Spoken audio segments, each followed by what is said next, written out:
Welcome to Two Steps Forward, where sustainability meets business reality. I'm Joel McCower here in Oakland, California. Say hello to my friend across the Atlantic in London, Solitaire Townsend. Hello, Soli. Hi, Joel. This is a little bit different, this episode. Two things, actually. What do you notice? So we didn't have a little clip just there from our wonderful interviewee that we usually do. Yeah. Our wonderful interviewee is us. We're going to talk, the two of us, just us, have a nice chat. And the other thing, of course, is that we are videoing for the first time. And so here we are in our personhood and in our in the wild and wherever that is for us on any given week. But it's great to be able to not just hear, but also see what's going on here. So, Soli, what's going on for you? Well, the main thing that's going on is that I look a bit neater and more put together than I usually do when we do this podcast. Like, literally, I've done some of these in my pajamas. So now we're going to start videoing them, and so that people can really come into this conversation. I brushed my hair and I put some lipstick on, and I noticed, Joel, that kind of, the moustache is looking quite nice and put together. So I would suggest that at some point we do one in our pajamas just for fun, except for one thing. I don't wear pajamas. That might not be okay. Just that saying, would not for a be, podcast. Yeah. That might get us banned off Spotify right. or anywhere else. Moving on. It's great to have the opportunity to do our first video version of this podcast when it's just you and me. It's also great because the topic that we want to talk about this week is one which, has got a certain amount of emotion and a bit of personal vulnerability associated with it, because it's about creativity. And doing this podcast with you has meant that we've been able to have quite a lot of chats and general chats and actually catching up as human beings, not just tactical conversations about sustainability. And one thing that both you and I have is long, very significant histories in sustainability. We've worked with lots of different businesses, lots of different parts of the world, across all aspects of ESG and CSR and sustainability and blah, blah, blah. And we also have other parts of our lives. We don't just work in sustainability. And we both have creative parts of our lives. I kind of opened that recently, a bit publicly, when I talked about the fact that my first novel is going to be published in the new year. And you told me that you play a little bit of music. Could you tell us a bit more about that? Well, I've been playing piano all my life, so a long, long time, really since age 7. It's been part of my family. My dad worked his way through dental school playing jazz in bands in San Francisco in the... What? You didn't tell me that bit. I guess in the 40s. So yeah, I grew up on jazz and blues, and of course I came of age in the era of rock and roll. Not the early rock and roll. I wasn't around for that, but San Francisco music scene and of course the Beatles and the Rolling Stone and all of those boomer music moments. But so music has been a big part of my life, and it's been a thread throughout that I've managed to mix into my professional world as we've talked about. As you know, Soli, I'm the strategy director for the Music Sustainability Alliance these days, in addition to my role at Trellis. I also, I think back in the 80s, late 80s, I did an oral history of the Woodstock Music Festival of 1969, which still 50 plus years later is part of my world. I still do interviews and things. So anyway, the world of music has both as a music, as a not just a fan but a participant, but also as a musician, is been a big part of what I do. And yeah, you asked about my music. I play piano, I sing. It's sort of my own repertoire of some rock and some jazz and some blues and some old standards and just some stuff that I love. So mostly these days for my dining and dancing pleasure, not for the public, but I still love to play. Well, one of the things which again, doing a podcast with someone is it shows a lot about who they are. And also, I've begun to find, since I've sort of outed myself as a novelist, lots of hidden creative talents across the sustainability movement. Yeah. People do crafting, people dance, lots of people are parts of choirs, people make art and write and do poetry and also just sort of think creatively, because one of the things we've got to be really careful with about creativity is it's not sort of put in a little box of being just certain industries or skills, and that this ability and desire to be creative I've sort of always held slightly separate from sustainability. Like, here's sustainability over here, which is quite sort of intense and logical and evidence-based and often quite linear.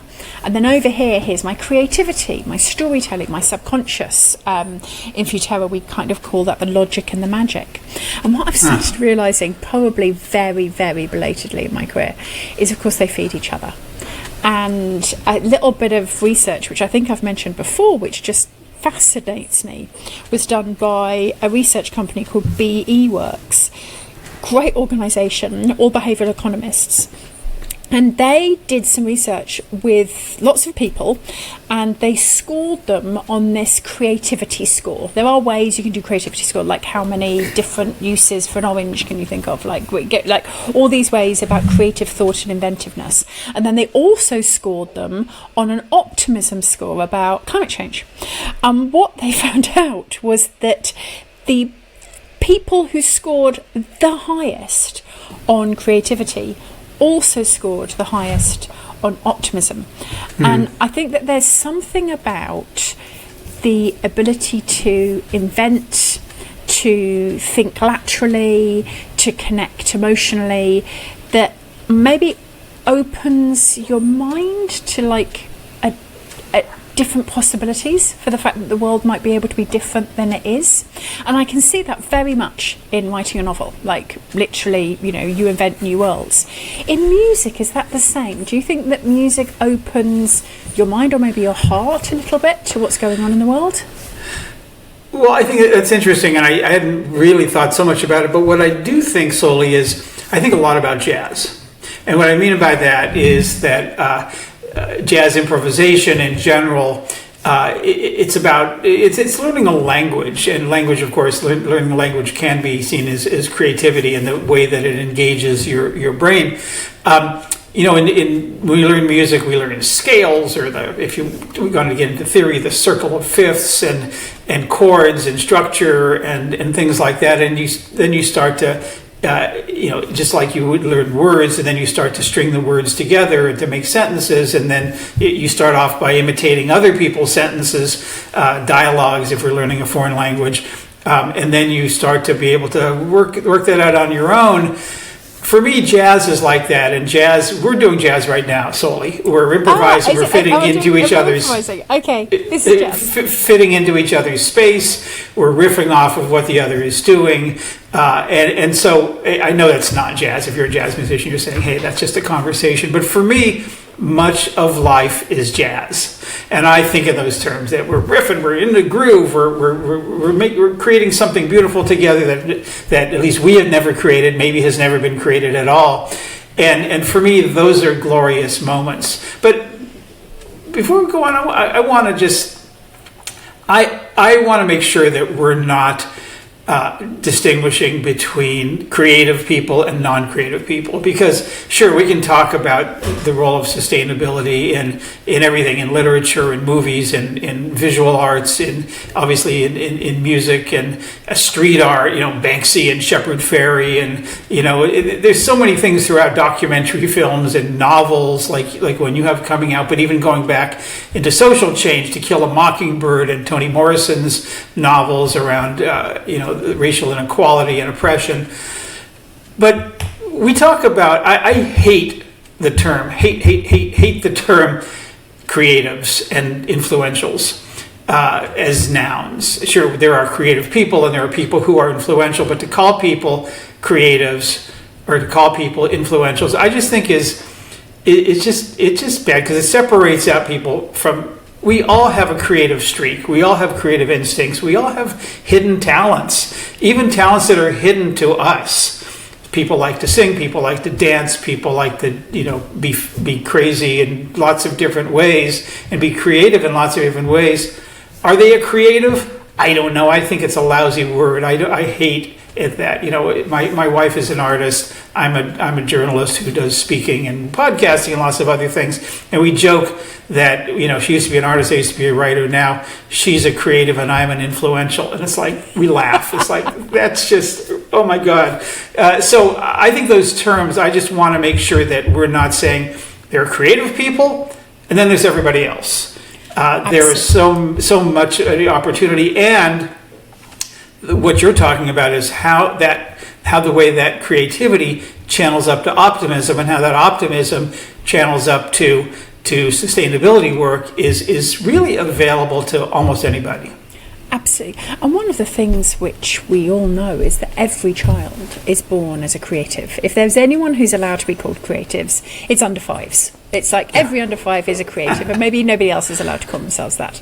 That the human condition is innately inventive. It's connected to visual creativity, to sound creativity. Storytelling is how we teach our children before we teach them even to read and write or how to spell their own names. That there is an innate creativity in human beings, and that often, even in the worst circumstances or even in parts of life and parts of history where that creativity has been banned, has been subjected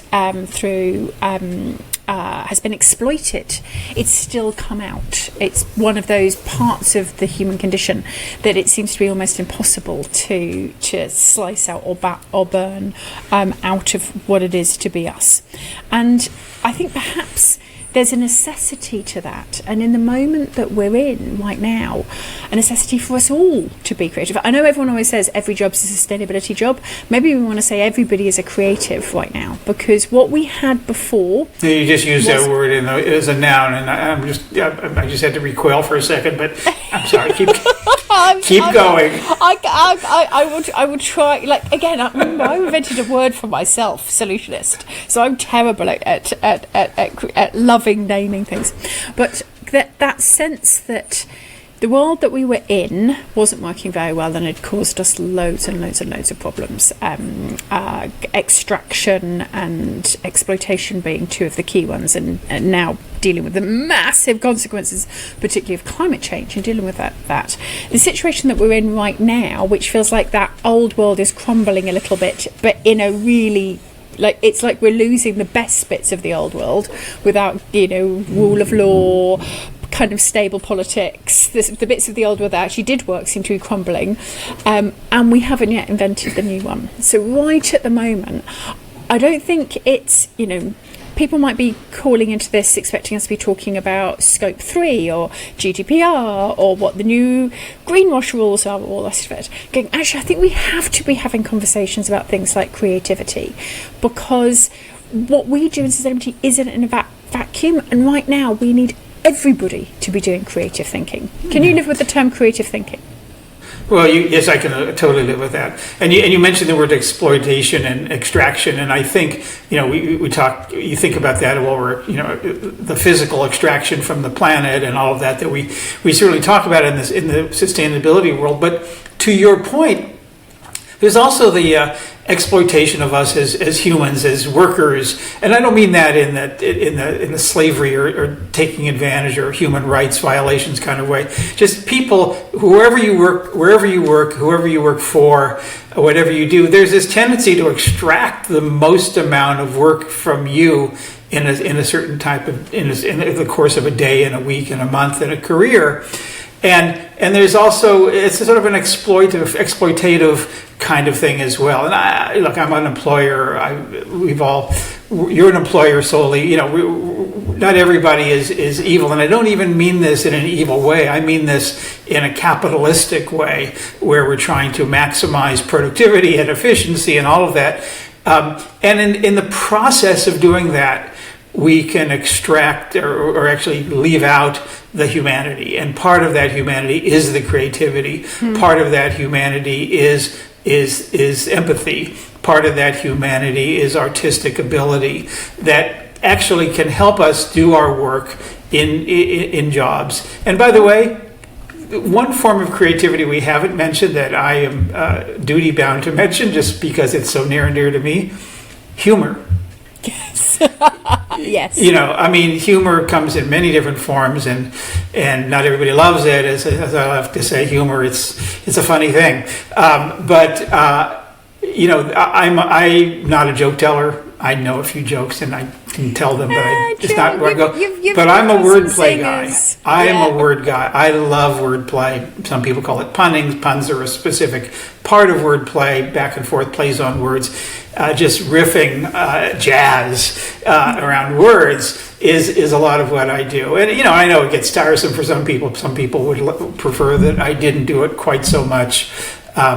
I have in my now 37-year marriage, we have I often Randy's telling me something and I'm riffing and I'm playing off the words, and she says, "I wish you just sit there and listen." And I say, well, my retort is, that's how you know I'm listening. That's my interaction. What you want to worry about is when I go, yeah. Now, that worked for the first maybe 15 years. Now, 27 years later, it hasn't worked. But there's something true about that, because that is the way I process. That is the way I create things and understand the world. And is it creative? I don't know. But it's maybe more annoying for some people. But it is part of my process and in sustainability, I believe, as strongly as I believe anything else, that we need levity as much as we need gravity. That this is so depressing, or can be so depressing. It's definitely very serious. And we need to be able to make fun of ourselves. We need to be able to interject humor and fun into all of that. And that's creative. That is, for me, one of the great joys. I'm a word guy. I'm a writer. I like to play with words. I like to write. String sentences and paragraphs and thoughts together. But the humor piece of it is not small. It's important. And that's one of the other things about creativity is enjoyment. So particularly those of us with the privilege to be able to have creativity as a hobby, etc., which not everybody does, we tend to do it for fun. So my mum embroiders. So she does incredible embroidery. It would cost someone a great deal of money to pay me to spend an hour doing embroidery. Literally, it's finicky, it's little, it's repetitive, you have to sew it. It could not be less my type of creativity. It does not look fun to me. But I remember sewing lessons. I'm old enough that the girls went to sewing lessons. Sure. And the boys went to shop. To do carpentry at school. And I hated it with a passion. But that's fun for her.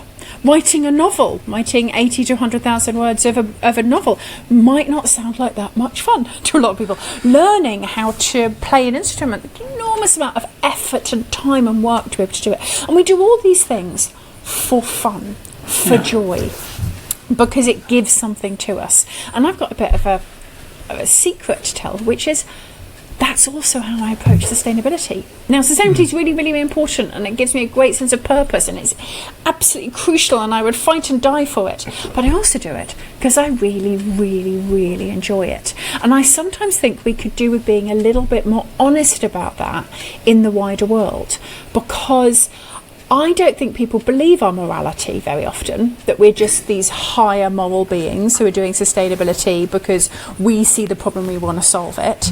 And also people don't see themselves in that. They're like, oh, maybe I'm not a good person, I couldn't work in sustainability. If we were a bit more honest about the fact of going, this is literally like a hobby I get paid for. I friggin' love it. It fills me with joy. It makes me happy working on this kind of work. Maybe people would feel a little bit less like got at or criticised or high-horsed by us if we're basically like going, I love writing novels, it's fun. I love trying to save the world, it's fun. Well, let's bring that around to probably some of our listeners are saying, I work in supply chain. They ain't nothing to me creative about that. but I work in supply chain and sustainability, and I don't feel creative. I don't feel most days fun. How do you see that? Because we talk about every job as a climate job, and I've pushed back against that whenever we talk about that. As how do you talk about an accountant in a solar installation company? Is she a climate job? I don't know. But how do you talk about creativity for people who don't feel they're doing something creative in sustainability? I would suspect that for very good reasons, they've put a higher bar on the word creative than I would. So it's like, I have people in Futera, wonderful team members who are copywriters and who are designers. They make things sound beautiful, and they talk about words, and they make things look incredible on giant screens, Mac screens. They're doing something very, very creative.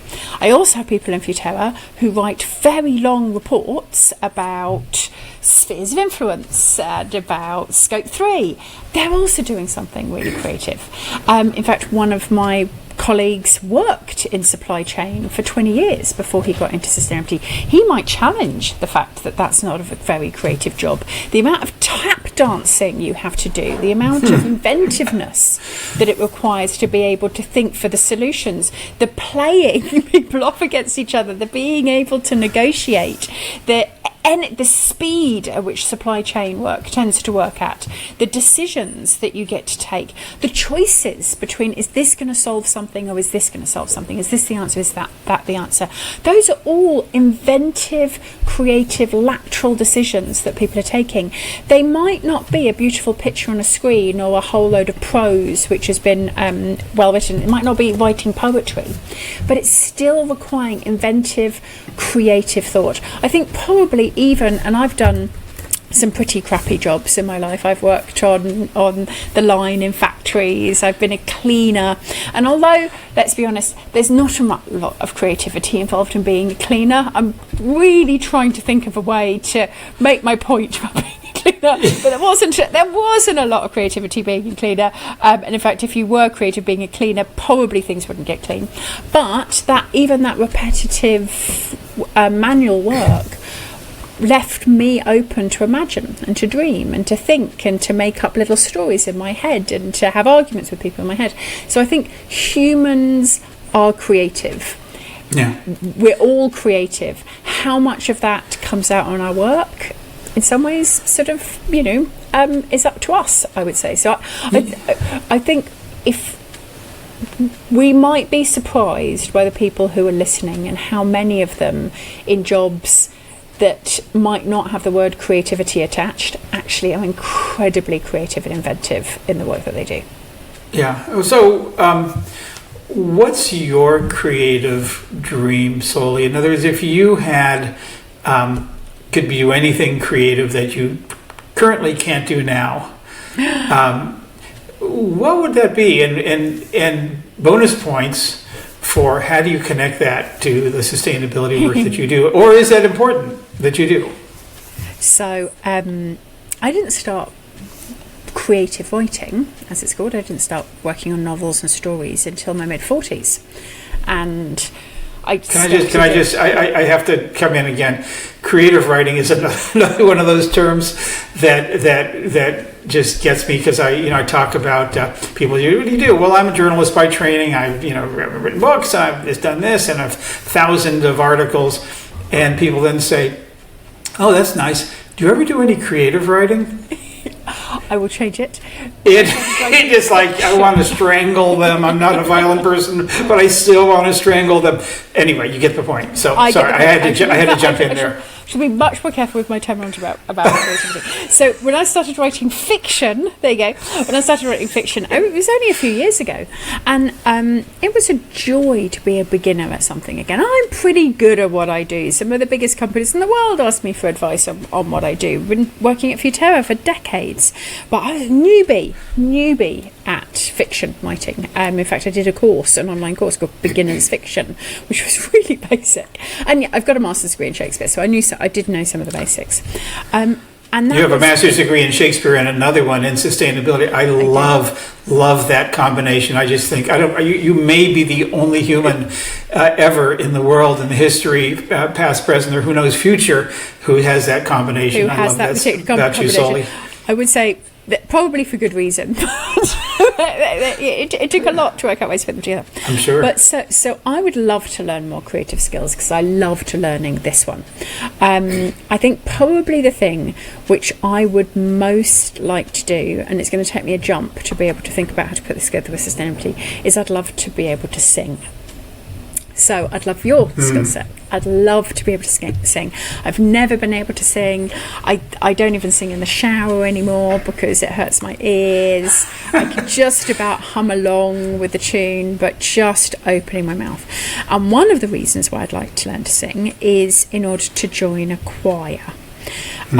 Because I live in London, and couple of times a week, gospel choir, I think, practices in a building that's next door to me, and it sounds so amazing when they sing, but I can also hear them laugh, and it sounds so incredible. And I think choirs coming together with other people to sing is one of those magical things that human beings do, which, like, I'm sure there's lots of science about your heart rate or your endocrine system sort of beginning to match each other's, that, you know, perhaps you sort of go into an altered state of collaboration between human beings. I'm sure that there's lots of science about how that works, but I would love to be able to sing well enough to join a choir, because I think there's something around human beings coming together to do something which is magical, which we've kind of forgotten. I think that the sustainability community, particularly during what is a really rough time right now, is beginning to realise the fact that we might need to operate a bit more like a choir and sing from the same hymn sheet and all those kind of analogies, and that maybe not just organise ourselves better, but have that single sense of purpose, that idea that you have people at different pitches and intonations making a harmony, and you do your bit, trusting that everybody else is going to do their bit, and then something beautiful emerges. So that's the skill I would like, and also I'd like it because I think we might need to put a bit more attention to how people can work together, and choirs are a perfect example of that. How about you? What's the skill you would love to learn? I love that, and let me just first say, in a choir, yes, you're all singing from the same hymnal, the same song sheet, but you also have your parts. You've got your tenor, your bass, your soprano, your alto, and your people singing melody, people singing contrapuntal, different counterpoint, in effect, in music. Someone might be going up while the contrapuntal is going down. There's lots of different pieces of this that aren't just simply the same people singing at the same time in the same way from the same song. Mine isn't all that different in theory, at least. And it has to do with dance, particularly dance that isn't just, I can get out on the dance floor, and by the way, that was late in life. I would not dance for the first several decades of my life, certainly not publicly, and then I got comfortable, and I got more comfortable, and now I just don't mind making a fool of myself, and people will say, wow, who's that old guy on the dance floor? Actually, he's not so bad. But what I want to learn are the slightly more interactive, ballroom dancing, tap dancing with a partner, just any number of different types of dance, even square dance, things that I've done just a little bit about. But I watch it, and it's so cool to see people. I'm not a big ballet person, although that would be in some ways the ultimate of people interacting. I don't see that as me, particularly with this body at this age. But I do think that there's plenty of other kinds of dancing, and I love tap dancing. I've never learned it. I can do a few steps that people will say, well, that looks like you know how to tap dance. I don't. But there's something about being able to again, it's jazz. It's working with the rhythm, working with interacting with other people, fitting into each other's space, creating something together. If even if it's only for you two or three or four or however number of people that are doing this at any one time. So that's the creative pursuit that I would do. I would love to be much better at music than I am. I'm pretty good, but when I see real musicians doing real jazz and real blues, it's like, I can't do that. But again, it really is about how do we work together? How do we create something bigger than ourselves? Yeah. How do we create things that we didn't even know were possible in us, let alone working together to create something new? So I think that's really what I love. I've never been a painter. I've never been when I did photography, the critiques were it's very well composed and nicely printed, but it's kind of a cliche. So I've never been a visual person. I'm much more aural, so music and words, and those are the ones that I know and love. But being a little more physical, I think, is where I would love to have a few more skills. Well, two things occur to me. Number one, clearly at the events that you and I speak at and lead going forward, there's going to need to be some square dancing and some choir singing. Let's get the sustainability community up on their feet and in full voice. And secondly, really interestingly, both of us talked about learning a skill which was a collaborative skill, something that you do with other people rather than something that you do on your own, like painting or novel. My father is an incredible artist, absolutely brilliant visual painter. He doesn't believe he is, but he's absolutely amazing.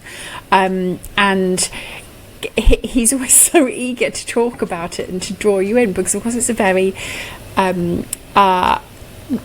isolated personal thing that you do. The same with writing my novel. I've learned so much about sustainability and communication and engaging people by writing a novel, like what storytelling really is, rather than what we talk about it being in the corporate sector. But again, it's quite isolated. It's something which you do inside your computer on your own. So I think it's really interesting that both of the things which we're looking for there is about doing community.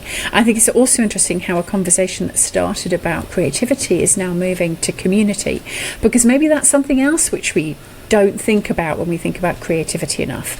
When we think about creativity, you're often thinking about the artist, the musician, the creator, the writer, the person on their own. But actually, often creativity is a collaborative pursuit. It's something which you do together. It's something which actually, the more that you do it together, the more you can create. And I was thinking about filmmaking. So I'm very excited to be sitting on this new committee of UNFCCC called ECHA, Entertainment and Culture for Climate Action. UNFCCC is the United Nations Framework Climate Change Convention. There you go. I got some of the C's in the wrong order. I was being creative. You're being creative. It's the people who run the big COP conferences, the big UN conferences about climate change every year. And this new committee of which I'm a part, on entertainment and culture for climate action, our job is to work with the film and TV industry in terms of engaging, both in terms of their footprint, which matters, but also like the storytelling side of things. And of course, what I'm learning is the thousands of people it takes to make a film. And actually, I was thinking about what you were saying earlier, is the guy who operates the boom, the person who does the sound balancing, they all consider themselves to be creative people, even if their job maybe to you and I might look very technical or very linear. Everybody who works in that industry considers themselves to be very creative, and they're working in a very creative industry. And film and TV is one of those, particularly fiction, movies, soap operas, children's programming. This is one of those things where the crossover with sustainability could seem like really far apart, or we could try to bring them much, much, much closer together, and is absolutely a community endeavour. I love your thought about at conferences of how do we become a choir? How do we create who knows what together as part of the program? Because so many of us in sustainability are armies of 1 or 3 or 7 people, or we're part of small teams or even small communities, but generally working on our own, counting things and tracking things and cajoling people to change and of course writing or otherwise communicating things. And yeah, we have plenty of meetings and Zooms and calls and gatherings, but it doesn't always feel like community. One of the great things that we learned at Trellis is that, and I know you know this, the success of an event, it's partly around great content, of course. It's definitely has something to do with creating the ambiance, the experience of people, of just food and the venue and whatever else you do beyond the sessions. And that goes to the third thing, which is it's mostly or has a lot to do with creating community. Mm-hmm. And if you can create community, as we've done at our events, certainly at Green Biz, the Phoenix event, where we have, 2,000, 2,500 people who feel like they're part of a small community. If you can create a community, people will come back for the community as much as for the content. People will just want to be there. And so how do we do that? We work really hard at our events, but I think we can work even harder. And I like the idea of let's start off an event.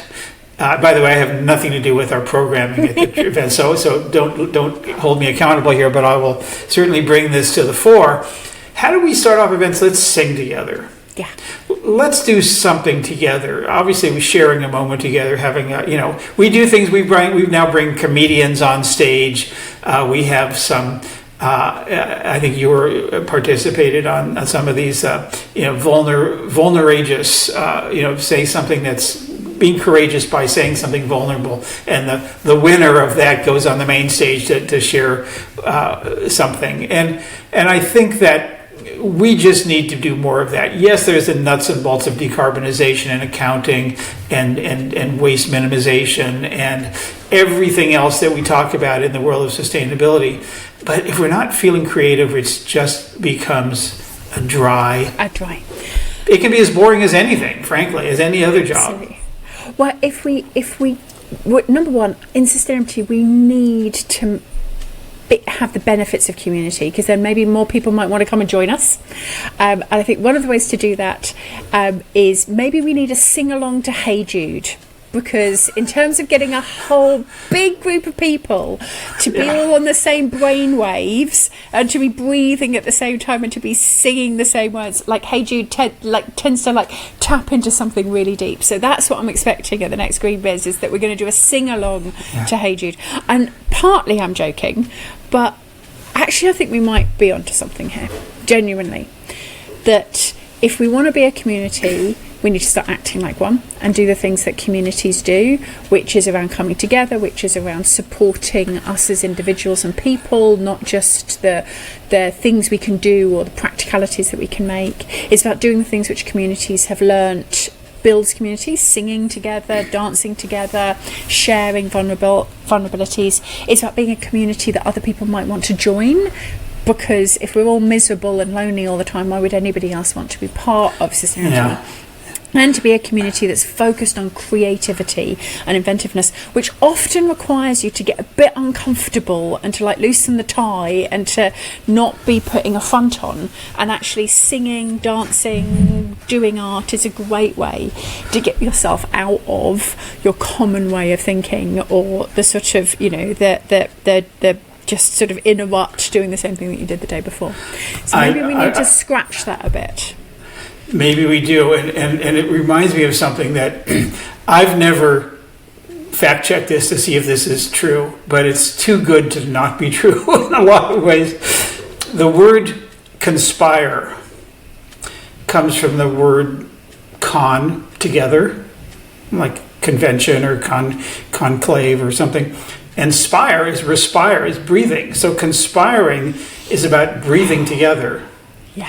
And the way I heard it, this had to do with horses coming back from being out on the range or something, and they come back and they sort of huddle in a way, and they get into a rhythm of breathing together, and that's where conspiring comes from. So breathing together, working together, communing, is a conspiratorial activity, and that just tickles my I little love it.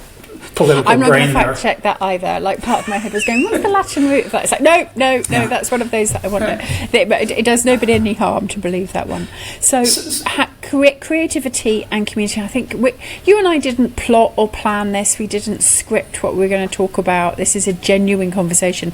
And the fact that we started out by going, oh, you're a musician and I'm a novelist. And we're ending up on the fact of going, how can we conspire together in a community that sings together in order to radically change the world is just, I think, absolutely where this conversation should have gone. Exactly. And Soli, let me just say, to me, obvious, and maybe to you too, but I love conspiring with you. And this is great fun. And before we close in the next 2 or 3 minutes, what's your big takeaway from today? My big takeaway my book comes out in the new year. And I wrote that for fun and for myself. I'm now writing the sequel to it because I got a book deal and a publisher, and the sequel to it is feeling a lot more like work. I've got deadlines and just what you were talking about earlier around how we manage to take things and turn them into work rather than creativity. So number one is I loved writing Godstorm. It was an absolute joy. So I'm going to remind myself that I'm doing this for fun and try to enjoy writing the second one. Secondly, I'm going to go and look at choirs. I'm not promising to join one, but I'm going to go and look at choirs. Even if I turn up and whisper at the back, maybe I'll be allowed to join.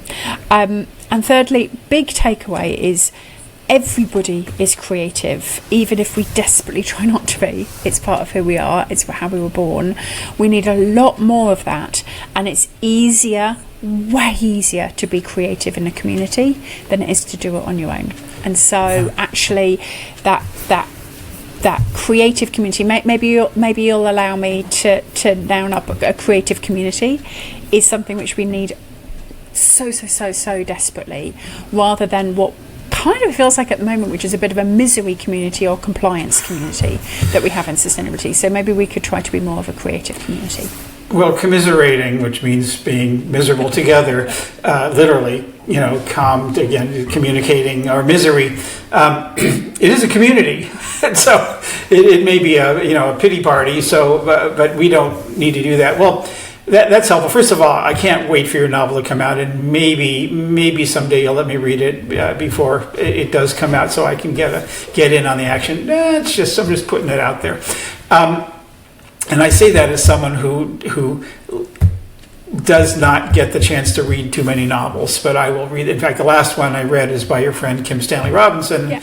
Everybody knows the Ministry of the Future, Ministry for the Future of the Future, for the Future. I think it's anyway. I mean, my takeaway here is about the community piece and how we need one another. In some ways, to be creative, and that has something to do with the fact that it's easier to do this together in some ways. And that goes to the fact that this is hard. We talk about being creative, like, sure, just be creative. Anybody can do it, and you can do it too. It's not that easy. It takes years, it takes practice, it takes dedication to something. I've got sitting about 3 feet away from me a ukulele that I got during COVID because as a piano player, I've always wanted an instrument that I could carry with me. And I have friends who play the uke, and I thought it would be fun. And I did one of those lessons online, a series of them, and I just haven't stuck with it. It's hard, and my fingers haven't adapted to it. And I really, really wanted it, and I keep swearing I'm going to take it up, and I haven't yet. And so this is really hard to do. And anybody who just says, we've all got creativity in us, we do, but bringing it out and figuring it out and how does that want to happen is hard. But the community piece makes it easier. And dancing with a group of people in a mosh pit or the equivalent thereof is a lot easier than getting up in front of a bunch of people just dancing solo or dancing 2 or 3 people. So being in that community gives you the experience, gives you the confidence, to be able to start to, step out on your own. And so I think that's one of my takeaways, is that we need one another to be creative, because creativity, as to go back to the research that you've cited, is about optimism. We need all the optimism we can muster in this moment in sustainability. So, thank you for this great conversation. It's not the end, because I want to wrap this up the way we've always wrapped this up. But yeah, thank you, Soli, as always, for being my partner on this. And be sure to follow or subscribe to Two Steps Forward wherever you get your podcasts. Also, check out our new website, twostepsforwardpodcast.com. That's Two Steps Forward Podcast, just like it sounds.com. You'll see all of our past podcasts there, episodes, and you can also just find us on LinkedIn and on Spotify and Apple and all the other places. Be sure to subscribe to Trellis Briefing, the daily newsletter from Trellis Group. Just go to trellis.net to sign up. And please check out Soli's regular musings on Substack. By the way, Soli, I want to tell you how much I liked the piece you wrote about how much you don't like when people tell you how much they liked something that you did. Just to mess with you. And finally, please follow Soli and me on LinkedIn. That's it for this episode. We'll see you next time.